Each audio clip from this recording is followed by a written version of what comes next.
पहले तो अपने शीर्ष नेतृत्व को, आदरणीय मोदी जी, झांसी की प्रिय जनता को और विशेष रूप से मेरे सारे देवतुल्य कार्यकर्ताओं को, भाजपा के एक एक कार्यकर्ता ने, हमारे अध्यक्षों की, हमारे सारे जनप्रतिनिधियों के साथ में मिलके जो पिछला इतना लंबा, इतना ऐतिहासिक चुनाव हुआ है, इस देश में कभी इतना लंबा चुनाव नहीं हुआ मेरे ख्याल से, और इन सबको मैं श्रेय देना चाहूँगा।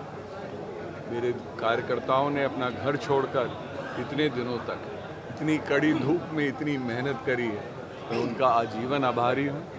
मैं अपनी जनता का आभारी हूँ कि उन्होंने एक बार फिर से उन्हें एक ऐतिहासिक जीत हमको दिलाई है। जब इतनी विषम परिस्थितियों में 1 लाख के आसपास की हमारी जीत हुई है, और मैं जनता के इस विश्वास को आगे हमेशा सर्वप्रिय मानता हूं, और इस विश्वास को आगे लेकर हम इनके साथ मिलकर झांसी को एक बहुत श्रेष्ठ और प्रथम जिला यूपी के बनाने की प्रदेश में सांसद जी कड़ा मुकाबला रहा, झांसी में भी काफी कड़ा मुकाबला, क्या कारण मानते हैं? ये एक तो मैं मानता हूं क्योंकि वोटिंग परसेंटेज कम रहा, वोटिंग परसेंटेज की वजह से 4-5% में, और जब लोगों को ऐसा लगने कभी कभी लगता है कि हमारी जीत सुनिश्चित है, तो बहुत सारे हमारे वोटर्स इतनी कड़ी धूप में नहीं निकले, और ये कारण रहा है। दूसरा कारण ये भी रहता है कि ऐसे में जब लंबा चुनाव होने लगता है तो विपक्ष को एक मौका मिल गया बहुत सारी अफवाहें फैलाने का, और हमारे भोले भाले लोगों ने कुछ अफवाहों में विश्वास किया।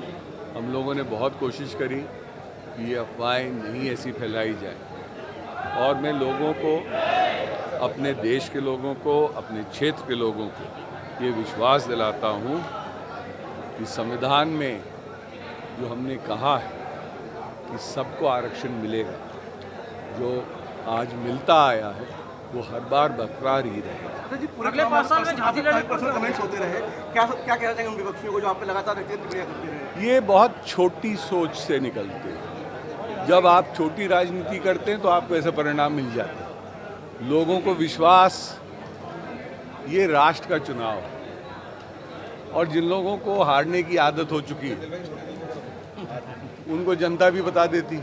जय श्री राम। सांसद जी, अगले 5 साल में झांसी ललित को क्या अपेक्षा करें? मेरे बहुत सारी आशाएं हैं, हमारे लोगों की बहुत सारी आशाएं हैं। विशेष रूप से झांसी में जो अभी हमने कुछ प्रोजेक्ट शुरू करे थे वो थोड़े से डिलेड चल रहे थे, पानी के बारे में, तो उसको पूरा करना है।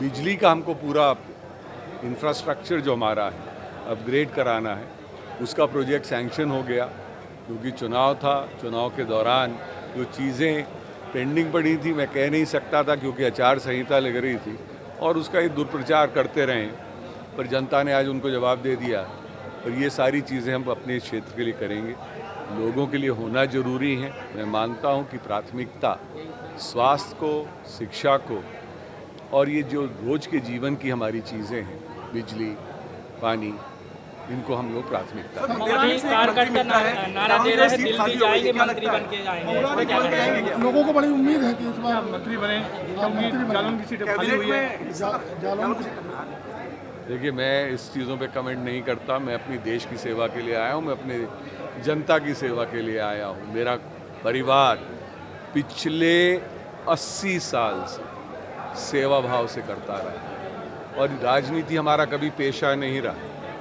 जैसे विपक्ष में कुछ लोगों का पेशा रहा है, उनसे कभी आप लोगों ने सवाल नहीं पूछा कि 33 लाख से मंत्री बनते ही 1.5 करोड़ इनकम कैसे हो गई थी। अनुराग शर्मा का पेशा नहीं है। अनुराग शर्मा इस राजनीति में इसलिए आए हैं क्योंकि मेरा भाव है कि हम सेवा करें लोगों की, शिक्षा दें लोगों को, आगे बढ़ाएं बुंदेलखंड के लोगों को। सांसद जी, मौरानीपुर का प्रश्न पत्र कमजोर रहा, क्या वजह है? मौरानीपुर में ये अफवाह बहुत ज़ोर शोर से बढ़ाई गई, लोगों को गलतफहमी और भ्रम फैलाया गया। मुझे हमेशा उनका स्नेह मिला है, आशीर्वाद मिला है, और मैं अपने को सौभाग्यशाली मानता हूँ कि जब मैं लोगों के घर में जा सकता हूँ, उनसे मिल सकता हूँ, माता बहनों पे आशीर्वाद मिलता है, मेरे सर पे हाथ फेरती हैं, तो मैं अपना सौभाग्य मानता हूँ, मुझे आज भी उतना ही प्यार और श्रेय मिलता है और कड़ी मेहनत करूँगा मौरानीपुर वालों के लिए। सर आप जिसे अफवाह कह रहे हैं, लेकिन प्रदेश में जनता ने उस अफवाह को हाथों हाथ लिया है, 45 सीटें मिली हैं गठबंधन। देखिए, क्योंकि अभी नहीं मिली, हो रही रिजल्ट है, आ जाने लीडिंग दीजिए। है। ये हम मान के चल रहे हैं, पर आप इस चीज़ में मान के चलिए, अफवाह तो अफवाह होती है। और जब मोदी जी जैसे दुनिया के सबसे लोकप्रिय नेता ये कह सकते हैं कि मैं अपनी जान दे दूंगा पर इस चीज़ पे हाथ नहीं लगाने दूंगा, और ये अफवाह फैलाई गई और बहुत बुरी तौर से फैलाई गई। लोगों को पता नहीं किस किस चीज़ के अलग अलग भ्रम फैलाई गई। तो आप लोग खुद ही रिपोर्टर्स हैं, आप लोग इतने इंटेलिजेंट लोग होते हैं, आप लोग खुद ही जाएंगे, आप लोग पता कर लेंगे, आपको बहुत सारी कहानियाँ सुनने को मिलेंगी। इसी के लिए नहीं, बहुत सारी चीज़ों का फायदा है। जी क्या ये मान के चलो कि मोदी डॉक्टर कमजोर हो चुका है? 240 के आसपास बीजेपी की अभी तक सीटें दिखाई दे रही हैं, जो कि बहुमत से दूर है अकेले बीजेपी के। देखिए, मोदी फैक्टर तो कभी इस देश में कम हो ही नहीं सकता, क्योंकि जो पिछले 10 साल में मोदी जी के कार्यकाल में जो काम हुआ है, और विशेष रूप से कोरोना में जब हम लोगों को बहुत कम उम्मीदें रह गई थी, आज पूरा विश्व मानता है कि आज हमारी अर्थव्यवस्था जो ठीक करी उस समय और मोदी जी की पॉलिसीज़ की वजह से ठीक हुई। और ये ऐतिहासिक तीसरा टर्म है। कभी भी एक प्रधानमंत्री कभी पहले रहे हैं जिनको तीसरा टर्म मिला है, और मोदी जी ने हमेशा लोकतंत्र को, इस देश के संविधान को सर्वप्रिय माना है।